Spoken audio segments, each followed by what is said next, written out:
Assalamualaikum warahmatullahi wabarakatuh. Apa kabar Anda pemirsa Garuda TV? Senang sekali hari ini saya Eli hadir kembali menyapa Anda tentunya untuk program Rembuk Surabaya. Surabayaku, Surabayamu, Surabaya kita semua. Ini adalah program yang dipersembahkan oleh DPRD Kota Surabaya. Di mana untuk hari ini kita akan membahas begitu ya, Surabaya harus bisa cetak tenaga ahli internasional. Apa sih yang urgent dari tema kita di hari ini? Kita boleh membayangkan begitu ya, Kota Surabaya sebagai sebuah kota yang besar, itu tentunya tidak hanya maju secara pembangunan infrastrukturnya saja, tapi kualitas dari sumber daya manusia juga mesti harus diperhatikan. Nah, tentunya menuju semua itu banyak tantangan yang harus dihadapi, banyak pembenahan yang harus dilakukan. Seperti apakah upaya-upaya yang tentunya bisa menjadi sebuah terobosan besar bagi sebuah kota Surabaya? Tentunya kita akan berbincang secara langsung bersama dengan anggota Komisi D DPRD Kota Surabaya. Wah, akan ada banyak hal begitu. Kita akan langsung sapa Bapak William Wirakusuma. Apa kabar? Baik. Senang sekali jumpa kembali Bapak. Ya. Saya siap untuk bisa mendapatkan banyak sekali ide-ide brilian dari Bapak. Karena setiap kali saya bertemu Bapak tentunya akan ada banyak. Ini loh gambarannya, kalau di luar kota Surabaya, bahkan di luar negeri begitu ya, kita harus sudah mulai bisa berpikir yang seperti itu. Nah, berkaitan dengan tema kita di hari ini Bapak, Surabaya harus bisa mencetak tenaga ahli yang bertaraf internasional. Betul. Gambarannya seperti apa sih? Ya, karena Surabaya ini kan kota terbesar, baik. Bukan kota terbesar kedua, karena Jakarta itu kan provinsi. Provinsi, oke. Ya. Jadi kita pertama dong ya? Ya, juara pertama, kota terbesar juga. Siap. Dari jumlah penduduk berarti kan juga terbesar. Ya, siap. Nah, itu adalah potensi jumlah penduduk, gitu ya. Baik. Apalagi nanti 2045, bonus demografi. Nah, kalau dilihat dari semua itu, berarti nanti kota Surabaya punya bonus demografi yang jauh lebih banyak daripada kota-kota yang lain. Ya. Nah, ini kita harus punya visi dan yang visioner ke depan. Berarti kita punya peluang juga. Kalau unggulan dari jumlah tenaga kerja produktif.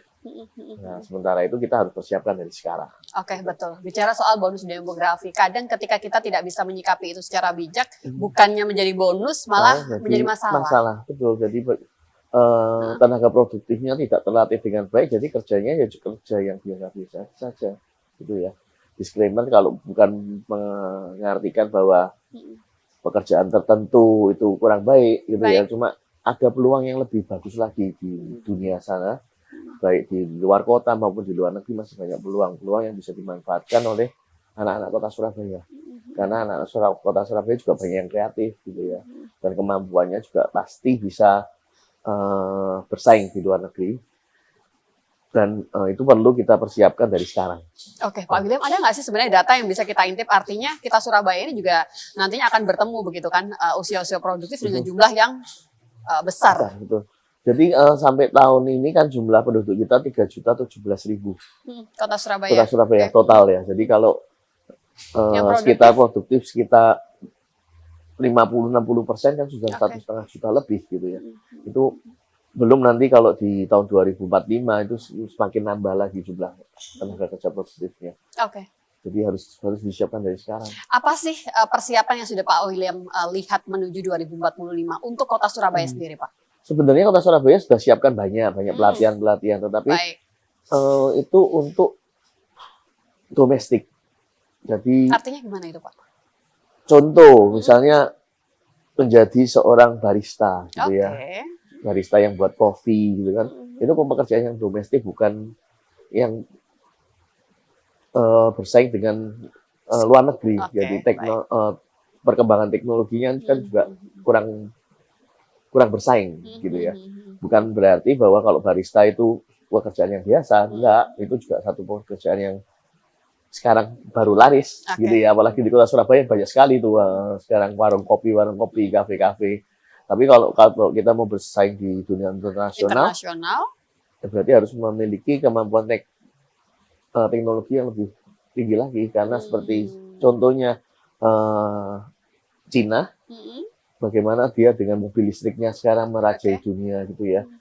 Itu juga satu peluang yang harus dia bisa dilihat oleh pemerintah kota Surabaya atau warga kota Surabaya. Paling simpel, servis baterainya di mana, gitu ya. Ya. Atau mau ganti baterai di mana, atau kalau nanti baterainya sudah rusak, apakah recycle-nya seperti apa? Ini peluang-peluang yang harus bisa dilihat. Saya membayangkan sih harusnya kita ini sudah mulai berpikir apa yang dibutuhkan nanti. Betul. Bukan yang sekarang ada, Ya, begitu. Tidak hanya sebatas itu, begitu betul, ya. ya. Jadi banyak sekali peluang ini baru contoh mobil listrik.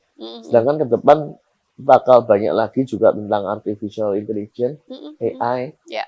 Mungkin banyak orang melihat cuma programmer aja gitu ya. Tapi kalau sudah masuk ke dalam robotik itu kan juga perlu orang-orang mekanik yang terampil gitu.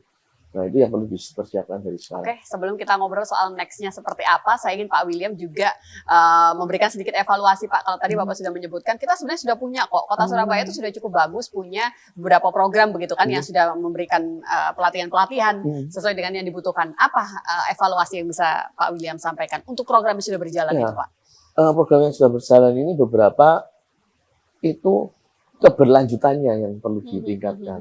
Contoh padat karya yang buka laundry gitu ya, untuk cuci baju. Kita lihat di beberapa tempat juga sudah berhenti. Pekerjanya tinggal dari 20 tinggal 3 orang, 4 orang gitu. Kemudian dulu juga ada program Maggot untuk pengolahan sampah gitu ya. Banyak titik itu di Surabaya, tapi setelah beberapa saat berhenti gitu ya. Nah, ini yang perlu juga kita evaluasi lagi. Jadi memang programnya kok nggak bisa Kenapa sih kita selalu boleh dikatakan gemuruhnya itu cuma di depan? Itu lebih karena apa, Pak? Nah, itu yang harus kita rubah di kota Surabaya. Seringkali Surabaya itu gemuruhnya di depan. Banyak sekali program yang dari tahun-tahun yang lalu. Gemuruhnya di depan. Contoh, perahu di Kalimas. Itu waktu dibuka ramai sekali, sampai ngantri-ngantri sampai war tiket. Tapi sekarang sudah turun. Jadi memang perlu diperhatikan keberlanjutannya. Salah satunya tadi juga harus tenaga kerjanya juga harus punya etos kerja yang mau berjuang, mau bekerja keras juga untuk memastikan bahwa pekerjaan itu bisa berlanjut. Berarti mindset kita juga harus ada perubahan karakter juga gitu. Oke. Berarti kalau bicara soal program yang sudah berjalan, itu artinya sudah cukup memberikan perubahankah untuk Kota Surabaya, Pak William? Untuk Kota Surabaya sudah cukup untuk mengurangi pengangguran. Tetapi untuk bersaing untuk menjadi skala internasional kok belum.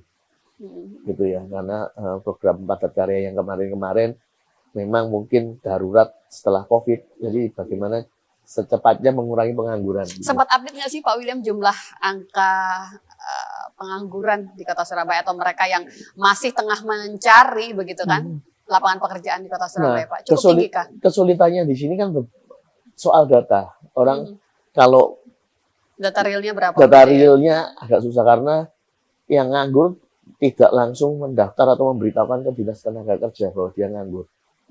Gitu ya. Jadi lebih banyak melalui survei. Survei berarti kan ngambilnya sampel. Gitu ya. Dan seharusnya ke depan juga Dinas Tenaga Kerja harus memiliki seperti program yang mewajibkan semua pekerja untuk mendaftar. Masih berapa persen sih Pak dari usia produktif kita yang PR bagi Kota Surabaya mereka yang dikatakan masih jobless? Jobless masih sekitar 10%-an ya. Ya. Itu PR yang besar ya? Besar karena ya itu datanya juga bergerak. Mungkin kalau data BPS di bawah 10 kali, tapi kalau di kenyataan di lapangan banyak sekali alumnus SMK malah yang padahal mereka itu dipersiapkan sebagai yang siap bekerja gitu ya. Spiritnya DNA-nya SMK adalah setelah sekolah siap bekerja. Siap kerja.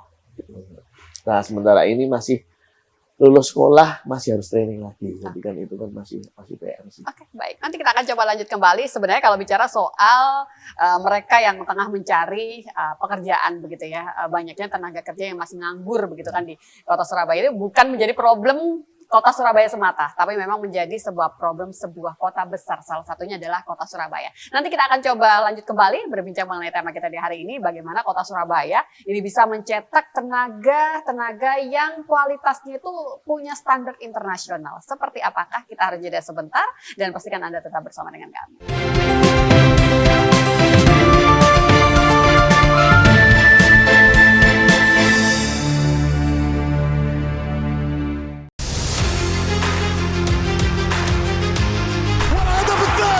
update terbaru dari dunia olahraga.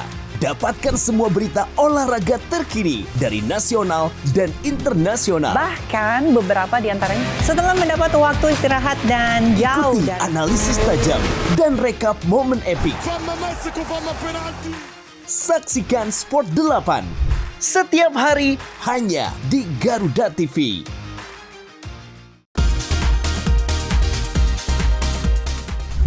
Sajian informatif mengenai ragam fakta unik dari seluruh penjuru dunia.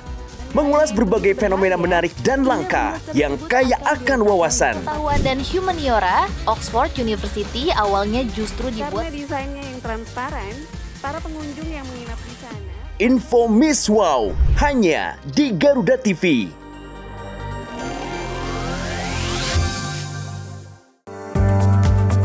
Menyajikan diskusi hangat yang tengah menjadi sorotan publik bersama tokoh berpengaruh di negeri ini. Terjadi apabila ada pengetahuan dan keberanian Mengungkap mengambil berbagai tindakan yang pandangan jelas. dari isu sosial, politik, dan ekonomi. Sebetulnya karena semua di dalam sistem, semua Tempat di mana ide memiliki arti penting. Saya selalu bilang, never give up. Orang penting setiap Jumat hingga Minggu pukul 9 malam hanya di Garuda TV. Ketika bangsa kita menghadapi tantangan besar, hanya persatuan yang menjadi kunci utama. tema skandal Agus Difabel. Sekarang 15 orang tapi penyelidikan kepolisian masih sampaikan ya Bersama ahli dan pakar terpercaya, membahas semua isu hangat ini bagaimana pengaruh Indonesia kita setiap hari pukul 7 malam hanya di Garuda TV.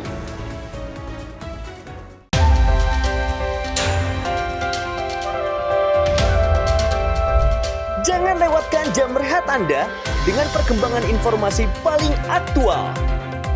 Peristiwa yang terjadi setiap saat disajikan untuk Anda.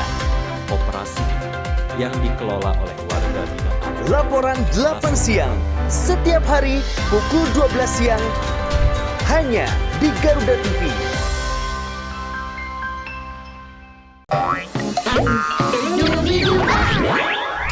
Nikmati akhir pekan ceriamu sambil belajar, bermain, dan bernyanyi dengan gembira.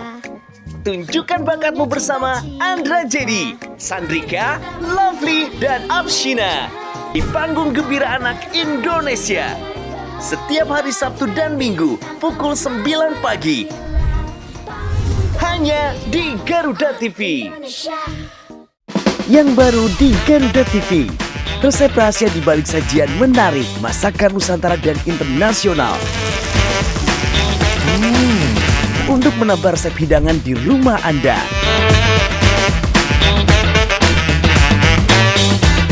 Baru bintang tamu ternama tersajikan lengkap di sini.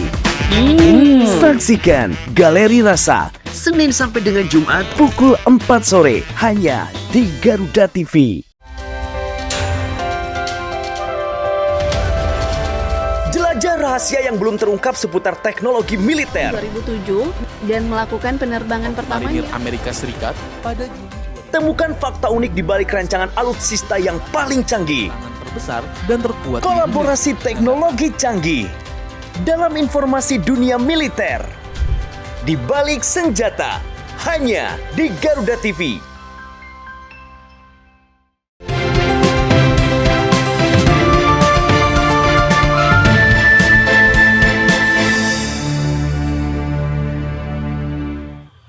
Setelah kita tadi sedikit melakukan evaluasi, kita sudah tahu seperti apa sih kondisi yang ada di Kota Surabaya berkaitan dengan upaya peningkatan kualitas dari para tenaga kerja kita, usia-usia produktif, mungkin anak-anak remaja atau juga mungkin mereka yang sudah usia dewasa yang sudah berkeluarga juga, ini tentunya butuh juga upskill begitu ya. Pak William, kalau memang dikatakan kita ini punya potensi untuk bisa mengembangkan potensi itu sendiri, untuk bisa punya standar kualitas yang jauh lebih baik, siapa yang punya kesempatan untuk bisa membimbing? Artinya begini, mereka ini kan butuh tentunya apa?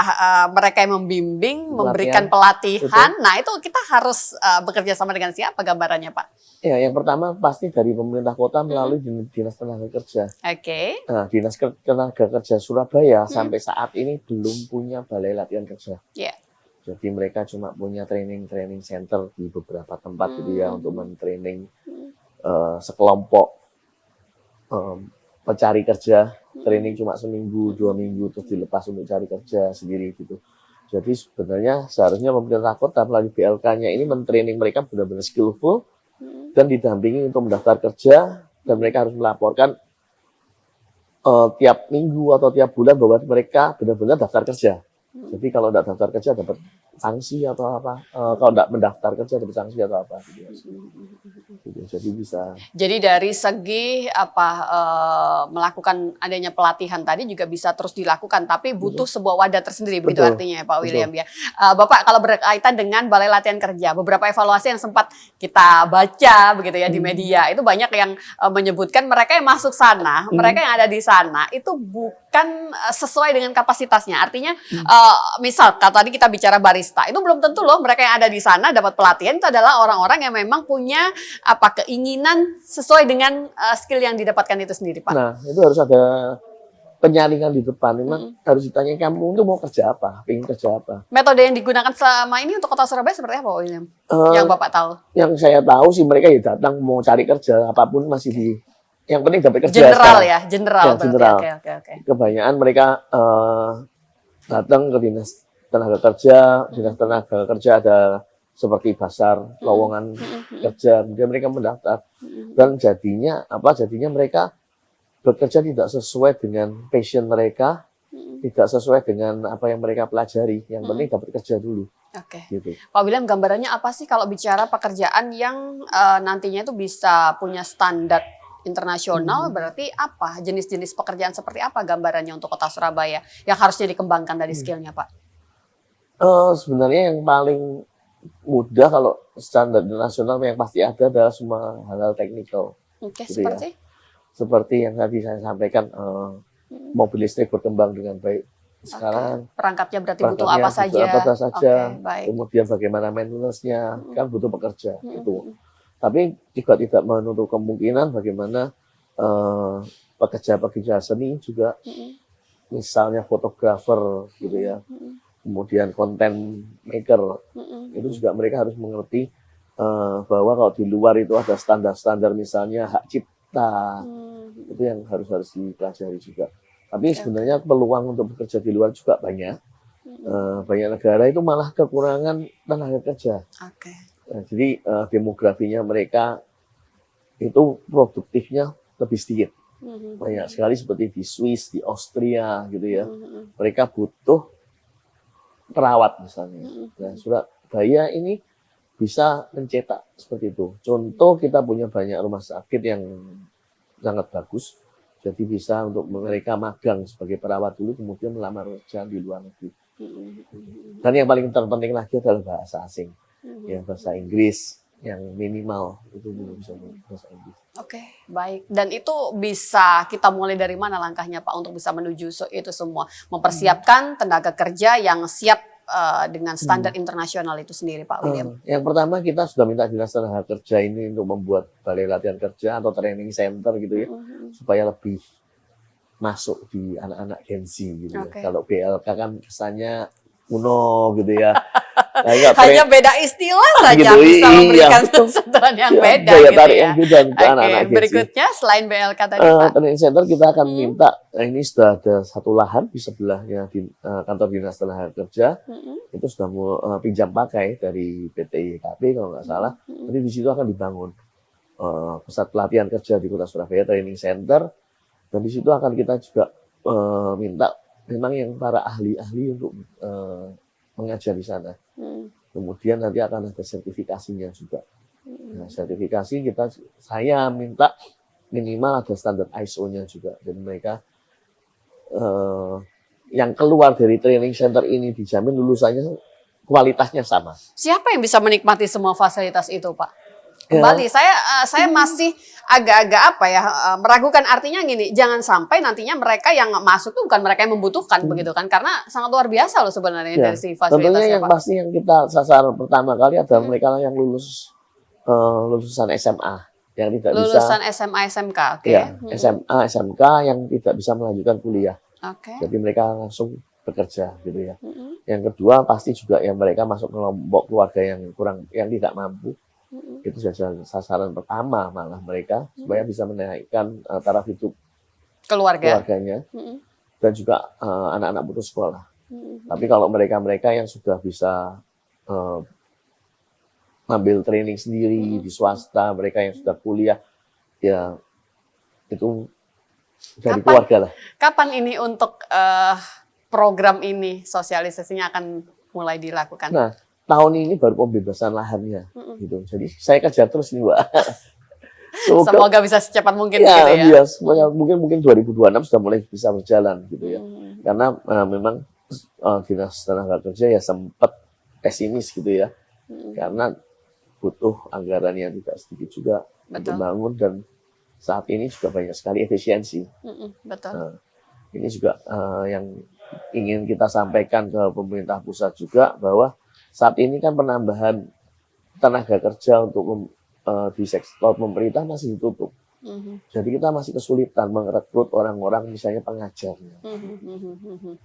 Pak William, ketika Bapak bertemu langsung dengan warga kota Surabaya, begitu ya, khususnya mungkin generasi muda, apa sih yang Pak William tangkap kebutuhan dari anak-anak muda kita, Pak, generasi muda kita, kalau dikaitkan dengan lapangan pekerjaan itu sendiri, Pak William?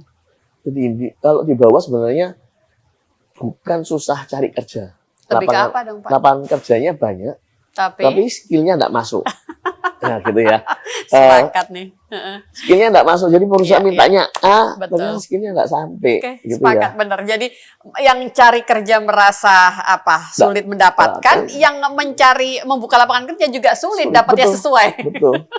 Akhirnya di bawah banyak sekali juga anak-anak muda kemudian berpikir kalau di Surabaya dia belum ada fasilitas yang untuk bisa ke internasional, maka mereka ada yang tagar kabur aja dulu. Jadi mereka mencari beasiswa ke luar negeri, kemudian mendapatkan pendidikan gratis di sana dan pelatihan gratis di sana. Memang sih dengan tantangan itu salah satunya pemerintah Kota Surabaya harus bisa menjawab begitu ya. Betul. Kalau di sini di Surabaya kita juga bisa begitu kan berkarya dengan semaksimal mungkin dan tentunya bentuk intervensi atau juga mungkin bantuan dari pemerintah Kota Surabaya juga harusnya hadir. Jadi harus ada perhatian khusus dari pemerintah kota. Kita banyak bonus demografi gitu ya. Jadi memang kita harus melihat juga peluang-peluang yang ada. Pak William, bagaimana ketika publik itu melihatnya begini? Pemerintah itu masih berkutat permasalahan kesehatan, pendidikan, begitu kan ya. Rasanya kalau ngomong tentang tenaga kerja itu masih agak sekian dulu deh, gitu kan. Ya walaupun itu mungkin menjadi prioritas, tapi bukan prioritas utama. Ya betul. Kalau gampangnya aja kalau kita lihat dari postur anggarannya, anggaran untuk tenaga kerja itu mungkin cuma sekitar 13 miliar. Dari 10 triliun. Ya, baik.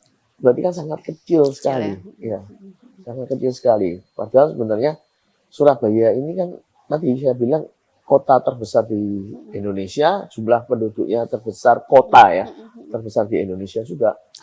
Jadi memang harus ini bonus yang harus diperhatikan. Karena kalau kita punya tenaga kerja yang terampil, mungkin anak-anak juga tenaga kerja tidak perlu keluar, tapi investor yang masuk. Betul. Sekarang kalau ada pabrik dengan teknologi canggih mau ke bank investasi di Surabaya, mereka juga bingung. Terus yang kerja siapa? Gitu. Jadi kalau kita sudah siap nih loh, bisa kita promosikan ke luar negeri, ayo investasi di kota Surabaya. Justru kita punya tenaga kerja yang benar-benar profesional. Gitu. Baik, nanti kita akan coba lanjut kembali, masih ada banyak hal begitu, karena di segmen berikutnya saya ingin coba narasumber kita di hari ini untuk bisa memotret begitu ya sebuah keadaan, entah mungkin ketika beliau datang berkunjung ke beberapa tempat, gambarannya seperti apa sih untuk bisa mengupayakan sebuah wilayah, sebuah kota begitu kan, untuk bisa lebih mengoptimalkan kualitas SDM-nya, tenaga kerja yang dimiliki. Nanti kita akan coba hadir kembali, kita jeda sebentar dan pastikan Anda tetap bersama dengan kami.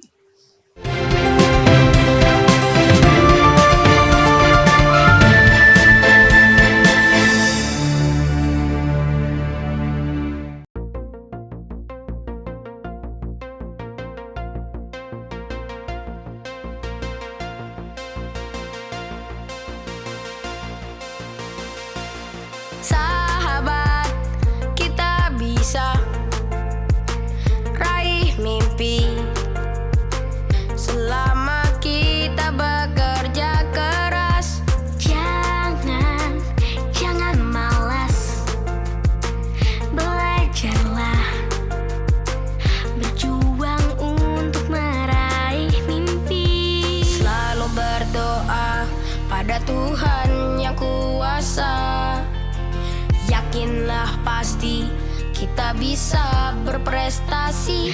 Berdirilah, berlarilah, dan kejarlah semua mimpi yang menunggumu untuk dapat kau miliki. Melangkahlah dengan pasti, yakinkanlah dalam hati, semua lelahmu dan perjuanganmu kan berakhir indah. Kan berakhir indah. Tetap bekerja keras, kita semua bisa meraih mimpi. Kita kuatkan tekad, yakinlah semua bisa. Bakatku, bakatmu mungkin saja beda, dan hobiku, hobimu juga tidak sama. Tetapi semangat kita harus bersama, berjuang untuk meraih mimpi yang indah. Selalu berdoa pada Tuhan yang kuasa, yakinlah pasti kita bisa berprestasi. Berdirilah, berlarilah, dan kejarlah semua mimpi yang menunggumu untuk dapat kau miliki. Melangkahlah dengan pasti, yakinkanlah dalam hati, semua lelahmu dan perjuanganmu. Berdirilah, berlarilah, dan kejarlah semua mimpi yang menunggumu untuk dapat kau miliki. Melangkahlah dengan pasti, yakinkanlah dalam hati, semua lelahmu dan perjuanganmu kan berakhir indah. Berjuang untuk meraih mimpi yang indah, kan berakhir indah. Tetap bekerja keras.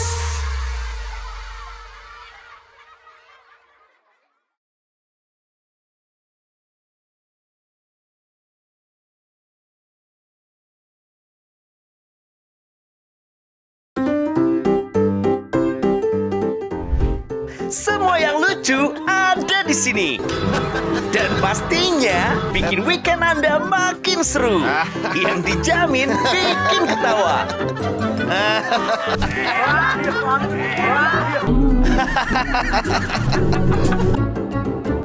Saksikan Mau Ketawa Takut Dosa hanya di Garuda TV.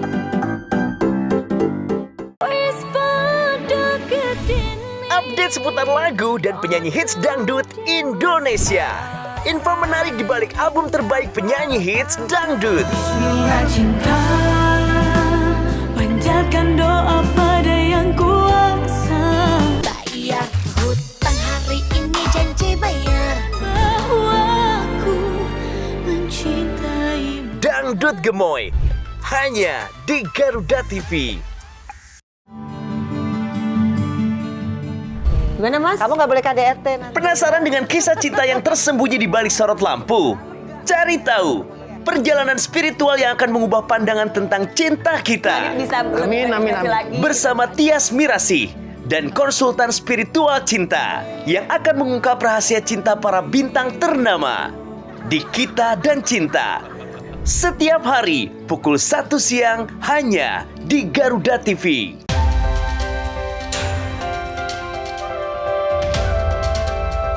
Yang pertama dan paling hangat, informasi yang menemani Anda memulai ragam aktivitas. Jadikan pagi Anda lebih berarti dengan kabar terkini.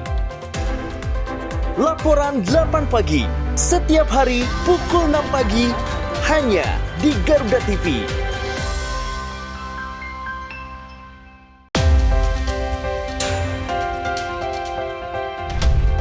Kolaborasi teknologi canggih di medan pertahanan negeri dengan pesawat tempur dan perang elektronika. Dalam informasi dunia militer di garda terdepan. 737 pesawat CN-235 kali perlengkapan senjata untuk menyerang musuh. Pertunjukan hebat dari TNI Angkatan.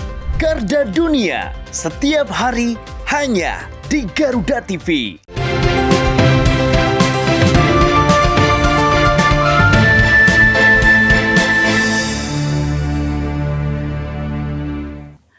Baik, terima kasih pemirsa Garuda TV Anda yang masih bersama dengan kami, karena di segmen ini saatnya kita akan mendengarkan satu hal yang mahal tuh biasanya adalah pengalaman, begitu kan? Cerita dari narasumber kita yang beliau ini tentunya sudah sempat berkeliling begitu ya. Dan kita ingin tahu juga dari mana sebenarnya Kota Surabaya ini bisa memotret kesuksesan sebuah daerah wilayah untuk bisa lebih mengembangkan tenaga kerjanya, Pak William. Jadi ada beberapa tempat ya.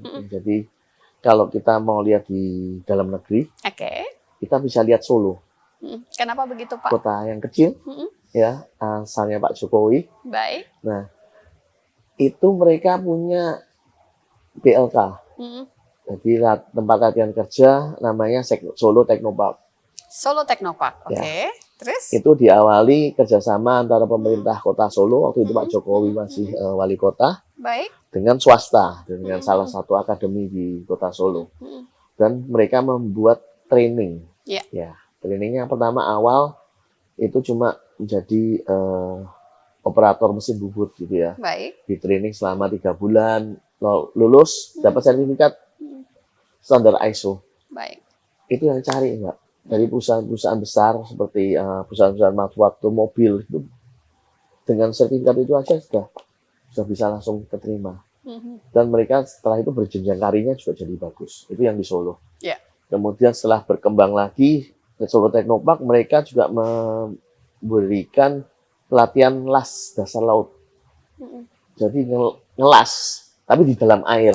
Ya, kalau orang awam kan nggak bisa. Gitu ya, las listrik dalam air apa enggak nyetrum gitu ya. Tapi di sana bisa dan lengkap. Begitu lulus, kalau ngelas pipa-pipa di laut itu sekali selam bisa 5.000 10.000 US dollar.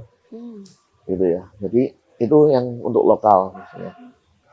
Kemudian kalau untuk masuk di internasional, kalau secara teknik Jerman itu salah satu yang bagus karena setelah lulus SMP mereka pendidikannya dibagi 2, antara mereka yang memiliki kemampuan akademis untuk melanjutkan ke universitas untuk kuliah, dan yang mereka akademisnya mereka yang lebih suka hands on, jadi mereka yang lebih suka pakai tangan gitu ya, jadi yang nggak suka belajar lah, anak-anak yang males belajar. Berarti sudah dipetakan dari lulus SMP. Ya. Jadi bisa masuk ke namanya gimnasium atau Fachschule. Nah dari situ sudah terbagi, jadi mereka setelah yang dari gimnasium nanti akan masuk ke universitas, menjadi peneliti, menjadi pimpinan perusahaan yang di atas-atas gitu ya. Kemudian ada namanya Fachschule, itu nanti masuknya ke Fachhochschule, di mana mereka nanti akan menjadi kalau di sini ahli media, jadi menjadi teknisi, gitu, benar-benar yang hands on. Gitu. Nah itu sudah dipisahkan mereka. Kemudian kalau mereka yang tidak mampu lagi, ada yang namanya dual studi. Jadi dia sambil bekerja sambil sekolah. Jadi setiap perusahaan punya seperti sekolah, gitu ya, sekolah untuk nanti setelah lulus dari sekolah itu diambil jadi tenaga kerjanya dia dan tetap digaji. Itu untuk di Jerman. Nah, kalau kita sebutannya sekolah kedinasan, bukan? Kurang tahu kalau di sini ya. Ya, tapi itu di perusahaan swasta. Mereka bahkan punya BMW, di Mercedes pun perusahaan-perusahaan besar punya. Hampir semua perusahaan besar punya. Nah, itu kalau sampai level yang di Jerman kan terlalu jauh juga. Paling enggak kita bisa untuk Solo lah. Solo kan APBD-nya jauh lebih kecil dari kita. Ya, kita jauh lebih besar loh, gitu. Di Solo bisa, masuk di sini nggak bisa. Tapi yang penting adalah harus ada tempat pelatihan yang dengan kurikulum yang memang benar-benar standar internasional. Betul, betul. Kalau dari cerita Pak William ini berarti kalau kita memotret Jerman itu artinya sampai sistem pendidikan kita pun juga harus banyak berbenah, Betul. gitu kan? Itu artinya anak-anak generasi mudanya itu dipersiapkan sejak dini. Jadi, ya. Tapi kalau kita coba memotret sebuah kota kecil seperti Solo tadi itu artinya butuh banyak kesiapan. Pak William, bicara soal persiapan balai latihan kerja tadi seperti yang sudah Bapak sampaikan, kita ini cukup nggak sih Pak punya SDM untuk bisa mendukung program itu nantinya? Artinya memberikan pelatihan saja? Cukup lah, kita punya ada ITS, ada Universitas Petra. Itu saya pengen mengarah ke sana pembicaraannya. Gimana support dari ada Poltek. akademis Nah, ini dunia pendidikan kita bagaimana Pak? Ini salah satu yang selalu menjadi impian saya bahwa kota ini dijalankan dengan 3 tripartit, gitu ya. Dari pemerintah kota, kemudian ada akademisi, peneliti dan masyarakat. Nah, ini harus saling bersinergi. Nah, selama ini sinerginya paling dari kampus itu membuat kajian, membuat naskah akademik, tetapi belum ada yang benar-benar firm kerjasama dengan pemerintah kota gitu untuk melatih atau untuk punya satu balai latihan kerja seperti yang di Solo apa yang dilakukan Pak Jokowi waktu jadi wali kota dengan ADMI Solo juga. Berarti kalau ditanya sampai dengan hari ini bentuk sinergitas dunia akademis tadi dengan pemerintah dan juga masyarakat apa yang sudah terjalin, Pak William? Lebih ke kajian-kajian yang diperlukan pemerintah kota. Hasil penelitian saja ya. Penelitian saja. Belum impact secara langsung pada masyarakat. Betul. Kalau impact secara langsung paling kadang-kadang anak-anak mahasiswa disuruh bikin skripsi yang bisa buat contoh aja mesin pencacah sampah itu salah satu judul skripsi yang paling favorit di teknik mesin karena ya tapi impactnya nggak ada gitu. Nah akhirnya mereka banyak yang memilih untuk keluar negeri, banyak sekali bahkan yang ke Jepang meskipun dari daerah juga banyak yang ke Jepang sebagai petani modern gitu. Padahal sebenarnya kan di Indonesia juga bisa. Gitu. Oke, baik. Dari sekian banyak yang sudah disampaikan Pak William, itu artinya kita Kota Surabaya sedang menantikan begitu ya, kalau nantinya bisa memiliki sebuah balai training tersendiri yang itu memang sedang dipersiapkan on progress. Semoga di tahun 2026 bisa segera terlaksana. Nah, persiapan menuju itu Pak. Apa mungkin yang harusnya sudah mulai dipikirkan? Artinya dari support dari banyak pihak, tidak hanya pemerintah yang saya inginkan. Tentu dengan jaringan kita dengan industri itu juga perlu diperbaiki. Dunia industri ya. Karena selama ini tidak terkoneksi ya Pak ya? Masih tidak terkoneksi. Industri, mereka butuh apa, kita punya apa? Ya. Jadi seperti seakan-akan di Snaker tidak tahu maunya industri itu apa. Jalan masing-masing. Kebutuhannya itu apa. Dan yang kedua industri juga masih belum percaya dengan pemerintah. Itu kesan saya. Gitu ya. Jadi kalau bekerja sama dengan pemerintah nanti takut ada apa-apanya gitu ya. Jadi ini yang perlu dibangun dengan baik lagi. Karena dunia industri bukan perlu untuk supaya berkembang punya tenaga kerja yang memang sesuai apa yang mereka butuhkan. Dan banyak sekali anak-anak Surabaya ke luar negeri di training mereka jadi pintar juga di sana juga bisa kok. Gitu ya. Kenapa kita tidak melakukan secara internal di sini? Ya, kenapa contoh diambil Malaysia, diambil Jepang, disekolahkan mereka dan tidak kembali lagi, gitu ya. Padahal itu adalah aset. Padahal aset kita juga bisa harusnya untuk mentraining gitu ya. Jadi kalau misalnya kita membuat peternakan yang modern di daerah utara Surabaya misalnya, atau daerah timur tambak-tambak kita dengan perikanan yang modern juga bisa. Karena banyak sekali orang Indonesia yang ke Jepang sebagai petani modern, gitu ya. Oke, berarti memang support yang diberikan harus jauh lebih maksimal. Nanti kita akan coba lanjut kembali, kita jeda sebentar dan pastikan Anda tetap bersama dengan kami pemirsa.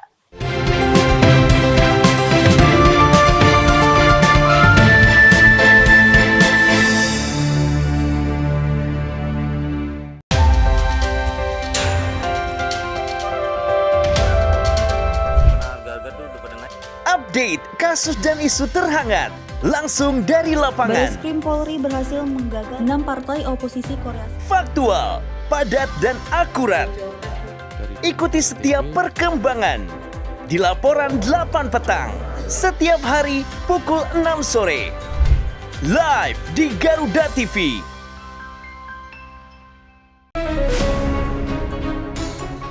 Intip aktivitas Presiden, pertemuan khusus hingga kunjungan kenegaraan.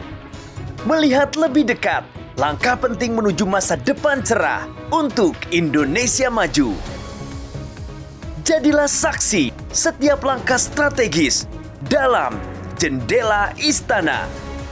Setiap hari pukul 8:30 malam hanya di Garuda TV.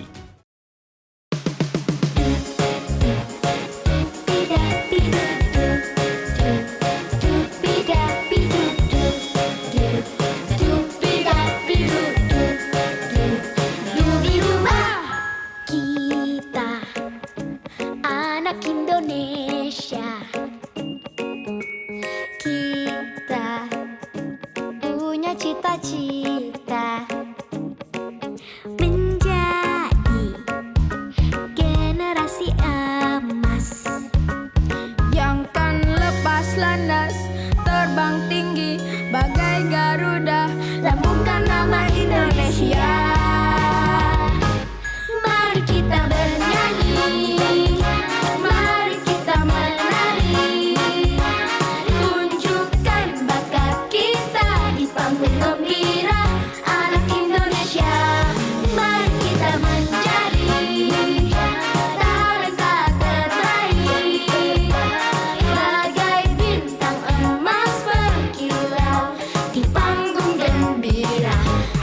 Indonesia,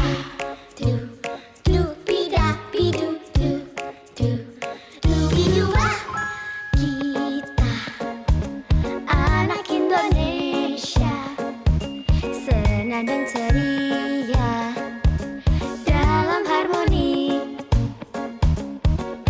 menjadi generasi emas yang kan lepas landas, terbang tinggi bagai Garuda, lambungkan nama Indonesia.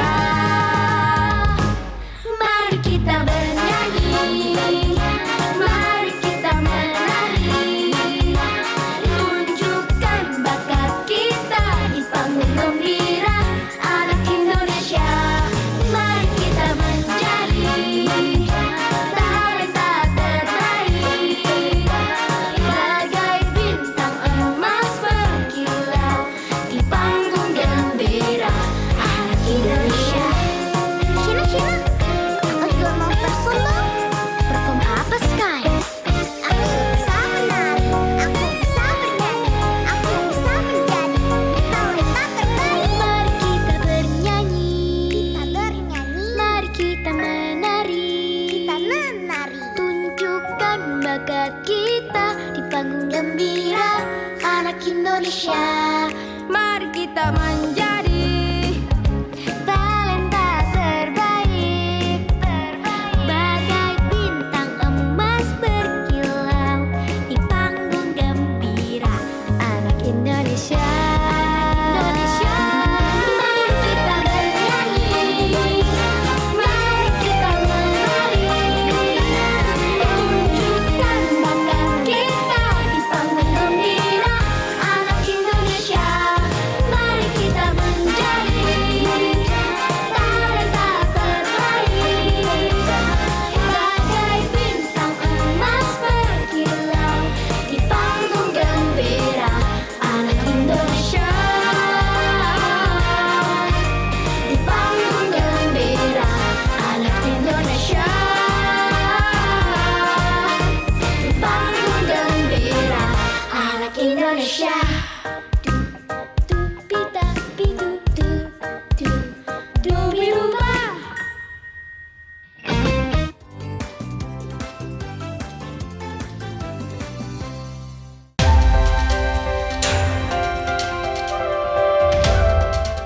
Adanya penangkapan tersangka. Berbagai peristiwa penting terjadi sepanjang hari. Berita faktual dan mendalam yang menjadi sorotan. Kami rangkum untuk menutup aktivitas Anda. Pokok dan penting itu sebagian. Saksikan laporan 8 malam setiap hari pukul 10 malam. Hanya di Garuda TV.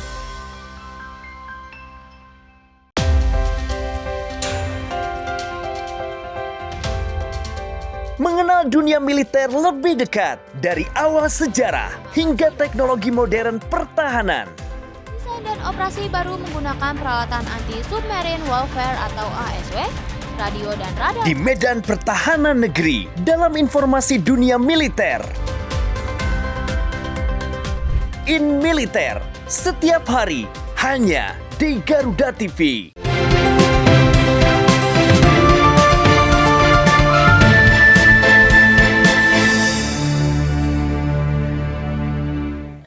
Saya mendapatkan satu kalimat yang cukup menyentuh. Artinya ketika kita sudah mengklaim kota Surabaya sebagai sebuah kota yang besar begitu kan. Nantinya dengan makin majunya, makin besarnya kota Surabaya, harusnya kita warga kota Surabaya itu bisa menjadi tuan rumah. Ya. Ini antara bangga dan agak beban loh kalau kita nggak siap ya Pak ya. Betul. Tanggapan Pak William seperti apa? Jangan-jangan memang kita belum jadi tuan rumah nih. Nah, semoga tidak. Bagaimana? Karena itu seperti saya sampaikan, tenaga kerja di kota Surabaya harus mumpuni. Jangan sampai industri atau perusahaan yang ambil tenaga kerja dari luar, dari luar kota misalnya. Gitu. Padahal peluang juga di kota Surabaya itu banyak. Saya banyak bertemu dengan pengusaha-pengusaha, dengan perusahaan-perusahaan yang bingung cari tenaga kerja. Ini kan heran juga. Akhirnya, bahkan sekarang itu istilah pengangguran intelektual itu cukup.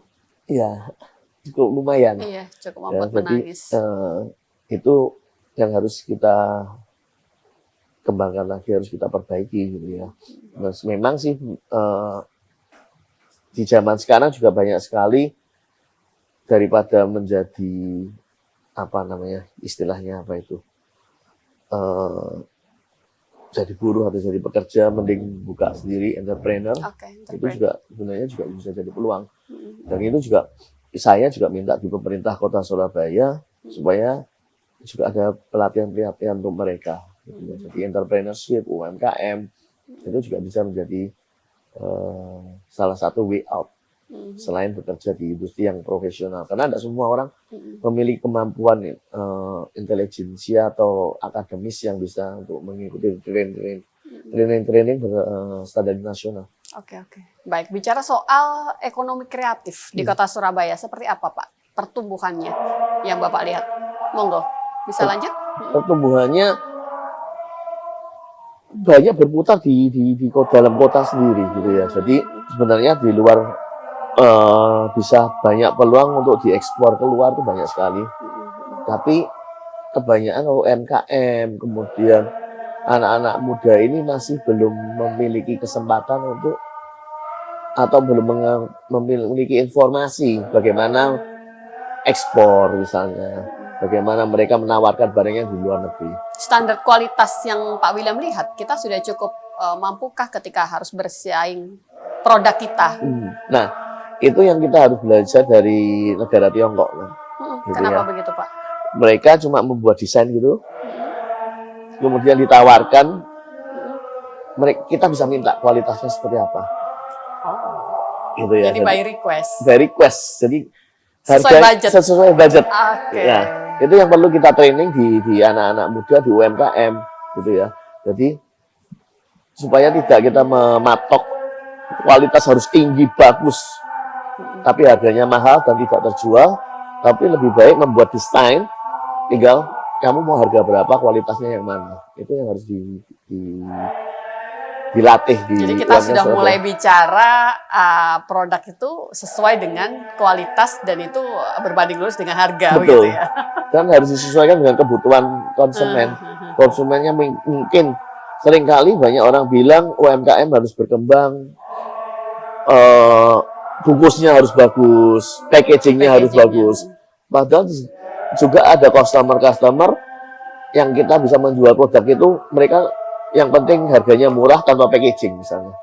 Ada kebutuhan yang seperti itu. Jadi harus melatih jiwa entrepreneur mereka juga. menyesuaikan kebutuhan pasar. Mereka butuh apa, kita harusnya bisa menjawab itu, begitu ya. Jadi kalau bicara soal seberapa berkembang industri kreatif kita untuk Kota Surabaya sendiri, Surabaya sudah sangat bagus, Mbak. Jadi banyak sekali yang saya tidak menduga, banyak sekali juga sekarang banyak pameran-pameran lukisan gitu ya, pameran-pameran seni di Kota Surabaya.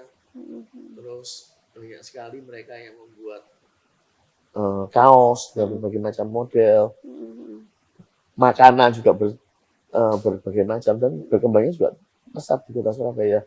Kita gampang jalannya jadi jalan tunjungan. Di situ kita bisa lihat banyak sekali industri kreatif dari anak-anak Kota Surabaya. Itu artinya sebenarnya yang sudah dilakukan oleh pemerintah Kota Surabaya itu tidak hanya fokus pada pelatihan yang berbasis akademis saja sebenarnya. Industri kreatifnya juga sebenarnya sudah mulai diperhatikan ya Pak ya? Sudah diperhatikan dan bisa, tinggal bagaimana kita harus melihat peluang, jangan di Surabaya aja. Ayo keluar, misalnya keluar kota atau difasilitasi ke luar negeri gitu ya. Cuma untuk masa-masa awal ini kan ada batasan, nggak boleh ke luar negeri gitu. Jadi ya harus lewat dari internet atau apa.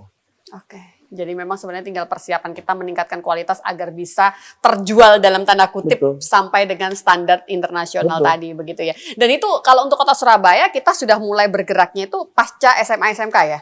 Iya. Kalau gambaran Anda, dari SMA, SMK. Dalam beberapa tahun ke depan seperti apa Pak? Ya harapan dari Pak William sendiri berkaitan dengan semua ide-ide yang sangat luar biasa tadi Pak William. Ya harapannya sebenarnya harus ada kerjasama dengan provinsi juga. Karena SMA SMK kan dalam ranahnya provinsi. Itu kita harus punya kerjasama yang baik. Nah, begitu kita dapat data yang baik, kita bisa kerjasama yang baik, nanti kita bisa bersama-sama lah bekerja. Berkaitan dengan BLK sebenarnya provinsi kan juga sudah punya ya Pak ya? Iya. Apakah itu tidak bisa saling bersinergi juga seperti ide Bapak tadi?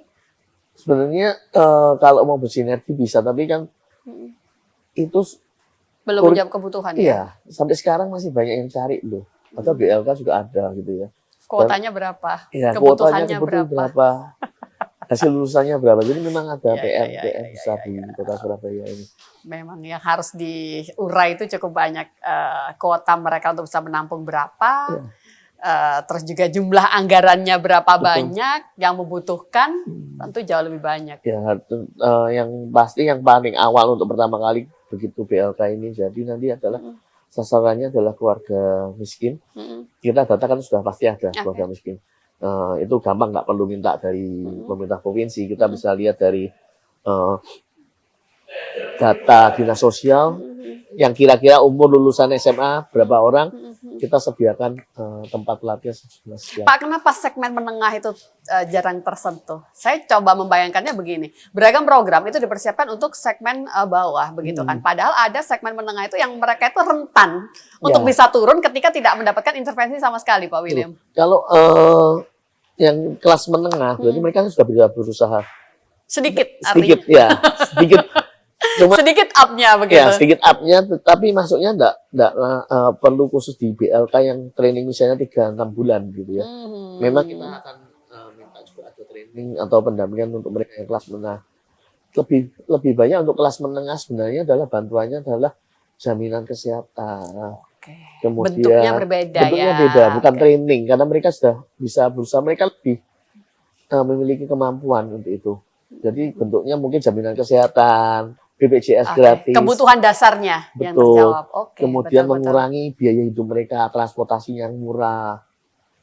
Kemudian sekolah gratis gitu ya. Jadi untuk keluarga-keluarga yang muda yang menengah kan butuhnya itu.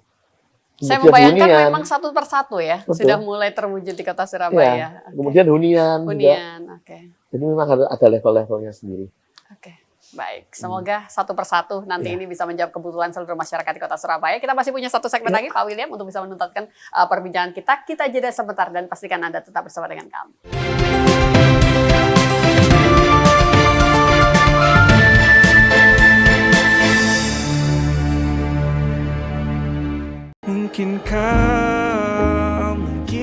Temukan lagu-lagu hits yang sedang trending. Update playlist musik penyanyi favoritmu yang pastinya gak bakalan ketinggalan.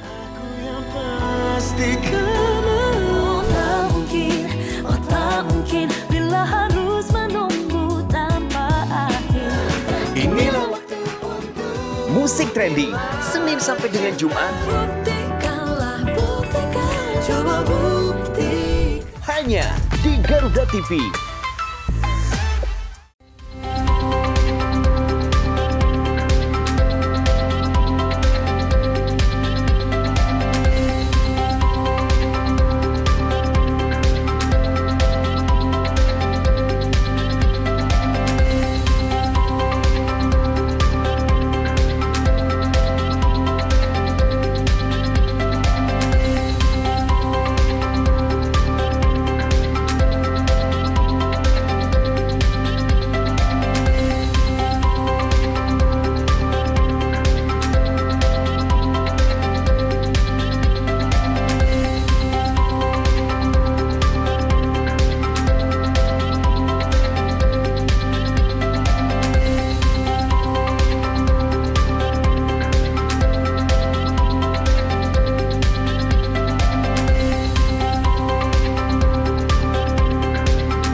Bagaimana sudah siap beralih kencang ketika pemerintah Kota Surabaya sudah mengupayakan sedemikian mungkin begitu ya, yang terbaik, program yang terbaik bagi warga Kota Surabaya. Bapak Ibu yang ada di Dewan ini juga tengah mempersiapkan banyak hal kebijakan-kebijakan baru yang bisa mendukung program kerja tadi bisa berjalan lebih optimal. Itu artinya kita sebagai warga Kota Surabaya juga harus siap begitu ya, punya kemauan untuk bisa mengupgrade diri, upgrade skill kita juga, seperti itu Pak William. Apa mungkin pesan yang bisa disampaikan di segmen terakhir ini Bapak? Ya paling kalau untuk pemerintah Kota Surabaya, baik, saatnya kita juga memiliki postur anggaran yang lebih untuk mengurus tenaga kerjaan, baik untuk training, baik untuk pelatihan, gitu ya.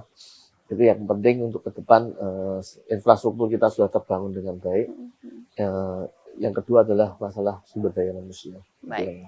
Untuk pemerintah kota, untuk warga Kota Surabaya, terutama keluarga-keluarga muda, seumuran saya yang milenial gini ya, mulai persiapkan anak-anak dari setelah SMP.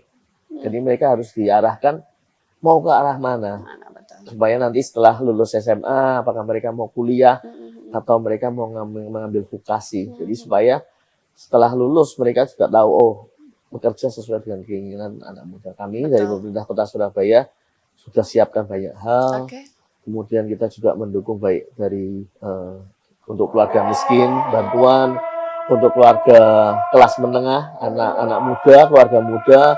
Kita sudah siapkan banyak hal, transportasi, kesehatan, pendidikan, dan setelah ini juga ada untuk hunian. Jadi mari sama-sama kita bangun Kota Surabaya dan percayakan kami kepada kami di pemerintahan Kota Surabaya, baik pemerintah kota maupun DPRD. Mari kita sama-sama bangun Kota Surabaya. Oke, insya Allah seperti itu. Jauh lebih baik ke depannya untuk Kota Surabaya. Selamat kembali bekerja Bro William. Terima kasih. Terima kasih sudah bersama dengan kami. Insya Allah apa yang kita perbincangkan di hari ini, pemirsa Garuda TV, bisa memberikan manfaat untuk kita bersama. Saya Eli, pamit undur diri. Wassalamualaikum warahmatullahi wabarakatuh. Sampai jumpa. Terima kasih Bapak.